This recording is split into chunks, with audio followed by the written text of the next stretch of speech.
लीजिए सुनिए प्रेमचंद की लिखी कहानी प्रेम की होली। वाचन समीर गोस्वामी का है। मित्रों, कहानी का सिलसिला शुरू करने के पहले मैं आपको बता दूं कि आप सभी के निरंतर अनुरोध पर हम अपने चैनल पर शीघ्र लेकर आ रहे हैं प्रेमचंद के अलावा अन्य लेखकों की लिखी कहानियों का वाचन। इस कारण से हम अपने चैनल का नाम शीघ्र बदलकर करने जा रहे हैं कहानीसुनो.com। ये नाम सामान्यतः आपकी डिवाइस पर स्वतः ही बदल जाएगा, लेकिन यदि किसी कारणवश भविष्य में आपको हमारी कहानी मिलना बंद हो जाए तो कहानीसुनो.com को सर्च करके सब्सक्राइब कर लें। याद रखिए, हमारे नए चैनल का नाम कहानीसुनो.com। तो सिलसिला शुरू करते हैं प्रेमचंद की लिखी कहानी प्रेम की होली का, मेरी यानी समीर गोस्वामी की आवाज में। गंगी का 17वां साल था, पर वो 3 साल से विधवा थी और जानती थी कि मैं विधवा हूं। मेरे लिए संसार के सुखों के द्वार बंद हैं। फिर वो क्यों रोए और कल्पे। मेले से सभी तो मिठाई के दोने और फूलों के हार लेकर नहीं लौटते। कितनों ही का तो मेले की सजी दुकानों और उन पर खड़े नर नारी देखकर ही मनोरंजन हो जाता है। गंगी खाती पीती थी, हंसती बोलती थी। किसी ने उसे मुंह लटकाए अपने भाग्य को रोते नहीं देखा। घड़ी रात को उठकर गोबर निकालकर गाय बैलों को सानी देना, फिर उपले पाथना उसका नित्य का नियम था। तब वो अपने भैया को गाय दुहाने के लिए जगाती थी, फिर कुएं से पानी लाती, चौके का धंधा शुरू हो जाता। गांव की भावजें उससे हंसी करती, पर एक विशेष प्रकार की हंसी छोड़कर। सहेलियां ससुराल से आकर उससे सारी कथा कहती, पर एक विशेष प्रसंग बचाकर। सभी उसके वैधव्य का आदर करते थे। जिस छोटे से अपराध के लिए उसकी भावज पर घुड़कियां पड़ती, उसकी मां को गालियां मिलती, उसके भाई पर मार पड़ती, वो उसके लिए क्षम्य था। जिसे ईश्वर ने मारा है उसे क्या कोई मारे। जो बातें उसके लिए वर्जित थीं उनकी ओर उसका मन ही न जाता था। उसके लिए उसका अस्तित्व ही ना था। जवानी के इस उमड़े हुए सागर में मतवाली लहरें न थीं, डरावनी गरज न थी। अचल शांति का साम्राज्य था। होली आई। सबने गुलाबी साड़ियां पहनी। गंगी की साड़ी न रंगी गई। मां ने पूछा, बेटी तेरी साड़ी भी रंग दूं? गंगी ने कहा, नहीं अम्मा, यूं ही रहने दो। भावज ने फाग गाया। वो पकवान बनाती रही, उसे इसी में आनंद था। तीसरे पहर दूसरे गांव के लोग होली खेलने आए। ये लोग भी होली लौटाने जाएंगे। गांव में यही परस्पर व्यवहार है। मैकू महतो ने भंग बनवा रखी थी। चरस, गांजा, माजू सब कुछ लाए थे। गंगी ने ही भंग पीसी थी। मीठी अलग बनाई थी, नमकीन अलग। उसका भाई पिलाता था, वो हाथ धुलाती थी। जवान सिर नीचा किए पीकर चले जाते। बूढ़े गंगी से पूछ लेते, अच्छी तरह हो ना बेटे? या चुहल करते, क्यों री गंगिया, भावज तुझे खाना नहीं देती क्या, जितनी दुबली हो गई है? गंगिया हंस कर रह जाती। देह क्या उसके बस की थी? न जाने क्यों वो मोटी हुई थी। भंग पीने के बाद लोग फाग गाने लगे। गंगिया अपनी चौखट पर खड़ी सुन रही थी। एक जवान ठाकुर गा रहा था। कितना अच्छा स्वर था, कैसा मीठा। गंगिया को बड़ा आनंद आ रहा था। मां ने कई बार पुकारा, सुन जा, वो ना गई। एक बार गई भी तो जल्दी लौट आई। उसका ध्यान उसी गाने पर था। न जाने क्या बात उसे खींचे लेती थी, बांधे लेती थी। जवान ठाकुर भी गंगिया की ओर देखता और मस्त हो कर गाता। उसके साथ वालों को आश्चर्य हो रहा था, ठाकुर को ये सिद्धि कहाँ मिल गई। वो लोग विदा हुए तो गंगिया चौखट पर खड़ी थी। जवान ठाकुर ने भी उसकी ओर देखा और चला गया। गंगिया ने अपने बाप से पूछा, कौन गाता था दादा? मैकू ने कहा, कोठार के बुद्धू सिंह का लड़का है, गरीब सिंह। बुद्धू रीति व्यवहार में आते जाते थे। उनके मरने के बाद अब वही लड़का आने जाने लगा। गंगी, यहां तो पहले पहल आया है। मैकू, हाँ, और तो कभी नहीं देखा। मिजाज बिल्कुल बाप का सा है और वैसी ही मीठी बोली है। घमंड तो छू नहीं गया। बुद्धू के बखार में अनाज रखने को जगह न थी, पर चमार को भी देखते तो पहले हाथ उठाते। वही इसका स्वभाव है। गोरू आ रहे थे। गंगी पगहिया लेने भीतर चली गई। वही स्वर उसके कानों में गूंज रहा था। कई महीने गुजर गए। एक दिन गंगी गोबर पाथ रही थी। सहसा उसने देखा वही ठाकुर सिर झुकाए द्वार पर से चला जा रहा है। वो गोबर छोड़कर उठ खड़ी हुई। घर में कोई मर्द न था, सब बाहर चले गए थे। ये कहना चाहती थी, ठाकुर बैठो, पानी पीते जाओ, पर उसके मुंह से बात न निकली। उसकी छाती कितने जोर से धड़क रही थी। उसे एक विचित्र घबराहट होने लगी। क्या करे, कैसे उसे रोक ले? गरीब सिंह ने एक बार उसकी ओर ताका और फिर आंखें नीची कर ली। उस दृष्टि में क्या बात थी कि गंगी के रोए खड़े हो गए।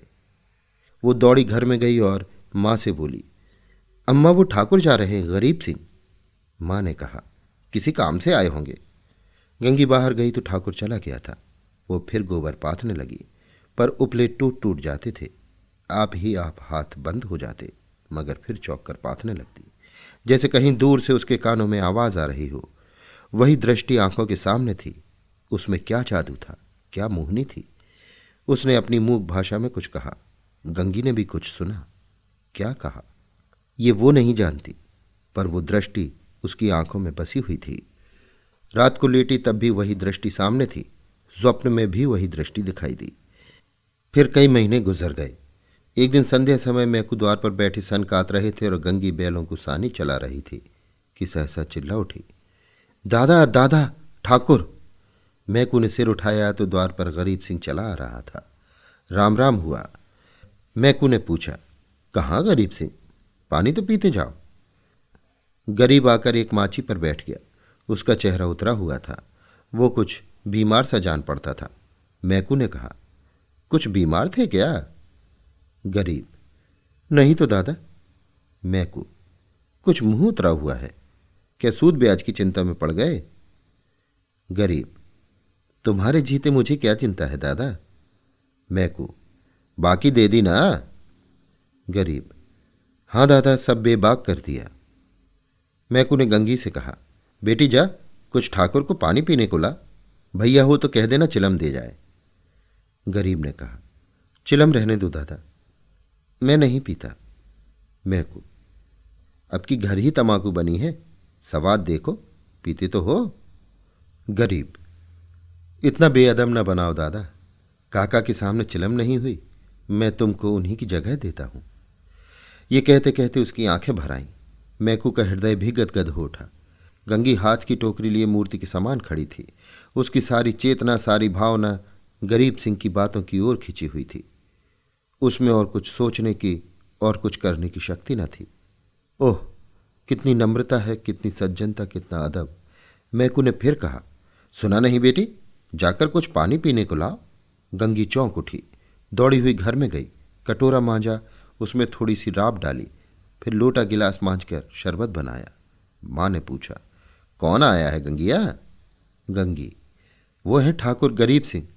दूध तो नहीं है अम्मा, रस में मिला देती। मां, है क्यों नहीं, हाड़ी में देख। गंगी ने सारी मलाई उतार कर रस में मिला दी और लोटा गिलास लिए बाहर निकली। ठाकुर ने उसकी ओर देखा। गंगी ने सिर झुका लिया। ये संकोच उसमें कहाँ से आ गया? ठाकुर ने रस लिया और राम राम करके चला गया। मैकू बोला, कितना दुबला हो गया है? गंगी, बीमार हैं क्या? मैकू, चिंता है और क्या, अकेला आदमी है, इतनी बड़ी गिरस्ती, क्या करे? गंगी को रात भर नींद नहीं आई। उन्हें कौन सी चिंता है? दादा से कुछ कहा भी तो नहीं, क्यों इतने सकुचाते हैं? चेहरा कैसा पीला पड़ गया है? सवेरे गंगी ने मां से कहा, गरीब सिंह अब की बहुत दुबले हो गए हैं अम्मा। मां, अब वो बेफिक्री कहाँ है बेटी? बाप के जमाने में खाते थे और खेलते थे, अब तो गृहस्थी का जंजाल सिर पर है। गंगी को इस जवाब से संतोष न हुआ। बाहर जाकर मैकू से बोली, दादा, तुमने गरीब सिंह को समझा नहीं दिया, क्यों इतनी चिंता करते हो? मैकू ने आंखें फाड़कर देखा और कहा, जा अपना काम कर। गंगी पर मानो वज्रपात हो गया। वो कठोर उत्तर और दादा के मुंह से, हाय, दादा को भी उनका ध्यान नहीं, कोई उनका मित्र नहीं, उन्हें कौन समझाए? अब कि वो आएंगे तो मैं खुद उन्हें समझाऊंगी। गंगी रोज सोचती वो आते होंगे, पर ठाकुर ना आए। फिर होली आई, फिर गांव में फाग होने लगा। रमणियों ने फिर गुलाबी साड़ियां पहनी, फिर रंग घोला गया। मैकू ने भंग, चरस, गांजा मंगवाया। गंगी ने फिर मीठी और नमकीन भंग बनाई। द्वार पर टाट बिछ गया। व्यवहारी लोग आने लगे, मगर कोठार से कोई नहीं आया। शाम हो गई, किसी को पता नहीं। गंगी बेकरार थी, कभी भीतर जाती, कभी बाहर आती। भाई से पूछती क्या कोठार वाले नहीं आए। भाई कहता नहीं। दादा से पूछती भंग तो नहीं बची, कोठार वाले आवेंगे तो क्या पिएंगे। दादा कहते अब क्या रात को आवेंगे, सामने तो गांव है, आते होते तो दिखाई देते। रात हो गई पर गंगी को अभी तक आशा लगी हुई थी। वो मंदिर के ऊपर चढ़ गई और कोठार की ओर निगाह दौड़ाई। कोई ना आता था। सहसा उसे उसी सिवाने की ओर आग दहकती हुई दिखाई दी। देखते देखते ज्वाला प्रचंड हो गई। ये क्या, वहां आज होली जल रही है। होली तो कल ही जल गई। कौन जाने वहां पंडितों ने आज होली जलाने की सायत बताई हो। तभी वो लोग आज नहीं आए, कल आएंगे। उसने घर आकर मैकू से कहा दादा कोठार में तो आज होली जली है। मैकू दुध पगली, होली सब जगह कल जल गई। गंगी दुध पगली, होली सब जगह कल जल गई। गंगी तुम मानते नहीं हो, मैं मंदिर पर से देख आई हूं, होली जल रही है। न पते आते हो तो चलो मैं दिखा दूं। मैकू अच्छा चल देखूं। मैकू ने गंगी के साथ मंदिर की छत पर आकर देखा। 1 मिनट तक देखते रहे, फिर बिना कुछ बोले नीचे उतर आए। गंगी ने कहा है होली कि नहीं, तुम न मानते थे। मैकू होली नहीं है पगली, चिता है, कोई मर गया है, तभी आज कोठार वाले नहीं आए। गंगी का कलेजा धक से हो गया। इतने में किसी ने नीचे से पुकारा मैकू मैं तो, कोठार के गरीब सिंह गुजर गए। मैकू नीचे चले गए पर गंगी वहीं स्तंभित खड़ी रही। कुछ खबर न रही मैं कौन हूं, कहाँ हूं। मालूम हुआ जैसे गरीब सिंह उस सुदूर चिता से निकलकर उसकी ओर देख रहा है। वही दृष्टि थी, वही चेहरा। क्या उसे वो भूल सकती थी। उस दिवस से फिर कभी होली देखने नहीं गई। होली हर साल आती थी, हर साल उसी तरह भंग बनती थी, हर साल उसी तरह फाग होता था, हर साल अबीर गुलाल उड़ती थी। पर गंगी के लिए होली सदा के लिए चली गई।